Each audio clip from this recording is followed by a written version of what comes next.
This is Suzanne Wagner, and I am doing another chapter. And this chapter is about the movement from retiring from ballet and moving towards being the healer and the observations of that transition.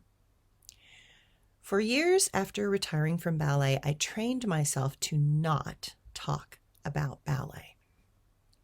When something so fully consumes one life, and then it is surrendered up to the gods for the experience of a mere mortal life, clinging to what once was, that is no longer, can cause tremendous suffering. I knew that constantly looking back would only cause me to be in pain. I knew that the only doorways were forward.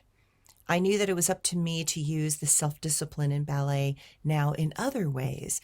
I knew that magic was everywhere and that it was going to be up to me to find the other manifestations that were possible. At least I had my magical childhood memories as anchors to the subtle realms of nature, and I had deeply personal understanding of energies and how all things carried wisdom. And I was not alone. I had never been alone. The angels and guides had walked with me through this life and had managed to help me in all ways, from the mundane to the most powerful moments in this incarnation. The guides and angels had asked me to not dance a step for 3 years to break myself of the habits that were like an addiction to overdoing and pushing myself beyond what was reasonable. Sorry, allergies getting to me. Ballet does that to every dancer.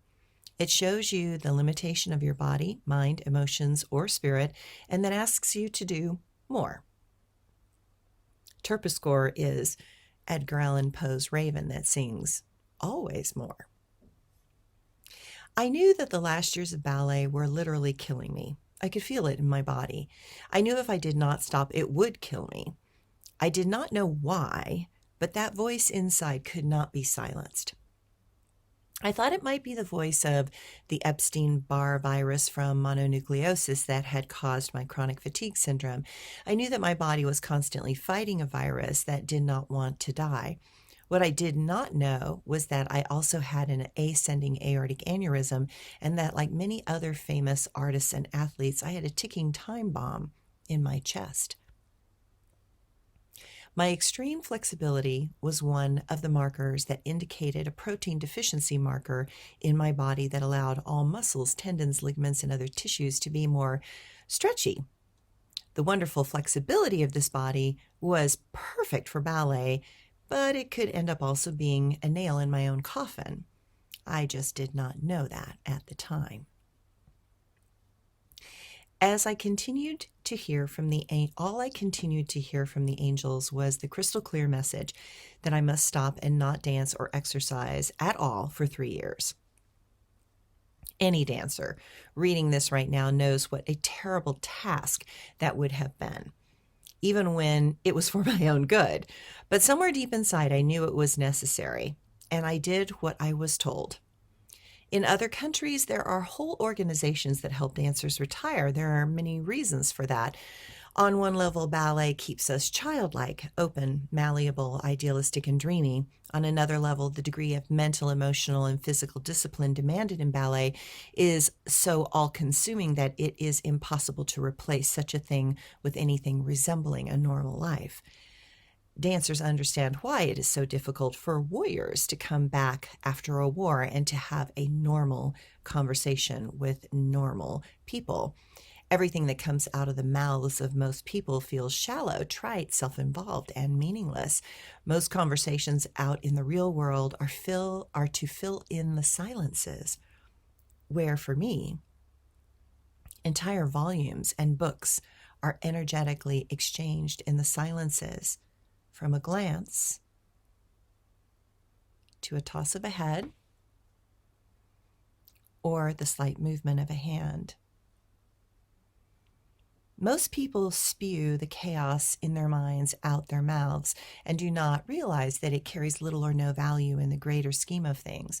Most people do not have the dreams that have such a strong and demanding purpose that they move the soul to seek out, find answers, consume knowledge like a starving lion, and discover where the magic is hidden. Most people are just surviving. Most dancers and artists are constantly striving. Letting go of that striving makes us not know who or what we are anymore. Dancers know they are unique and a special breed of human. Retiring can feel as if one goes from being unique to being a eunuch. Just like a eunuch gives up their ability to have children by having their sexual organs cut off, dancers feel as if they too have cut off a part of themselves to fit into normal society. Dance and war are very similar in that we are all in the trenches with each other for days, weeks, months, and years. That causes a type of bonding that we have with each other that is very real. However, it operates from the perspective that each person recognizes the edges that others are upon.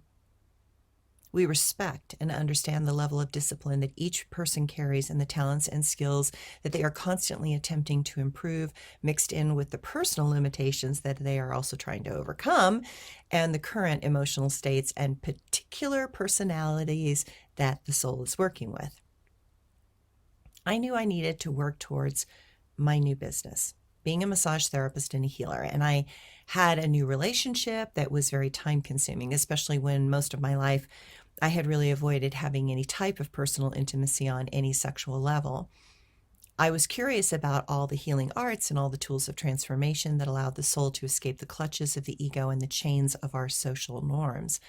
I passionately threw myself into seeking teachers and techniques that would allow me to be of service to humanity in new ways. It was a lovely distraction from letting go of ballet. It demanded much of my attention, and as it was a very different focus, it challenged my mind in intuitive ways that were exciting and added depth to my natural insight. I had a goal.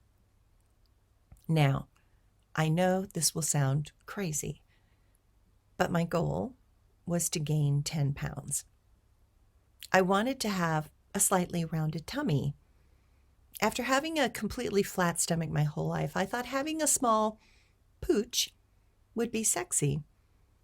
But my body was also exhausted from constant stress and strain of ballet, and the last year of ballet, I had shifted over to being a vegetarian as my body could not digest complex proteins in things such as meat, eggs, and dairy. If I ate those things, they were coming out the other end in whole pieces, and the horrible cramping I was getting at the same time was a clear indication that my body was rejecting certain foods. So I became a vegan vegetarian for the next 5 years and was a vegetarian for 10 years. It was not some sort of moral issue. I literally could not eat certain things. Only years later did I learn from a specialist on chronic fatigue syndrome that I had done the perfect thing because the virus lodges in the liver and it does not allow the body to break down protein. Because of that, all proteins turn toxic and rancid in the system, and that backs up the already weak liver. Eating too much protein could have literally killed me or made me sicker. I did not realize how much toxicity I had accumulated in my body, nor how the toxic stress had been literally killing me. I knew if I did not stop dancing, that I would die. I knew that I was so deeply exhausted that I had to do many radical changes. The diet change was crucial to reclaiming my health and well-being. Once again, the guides and angels showed me the path, and I was willing to step on that path and do what I was told without question.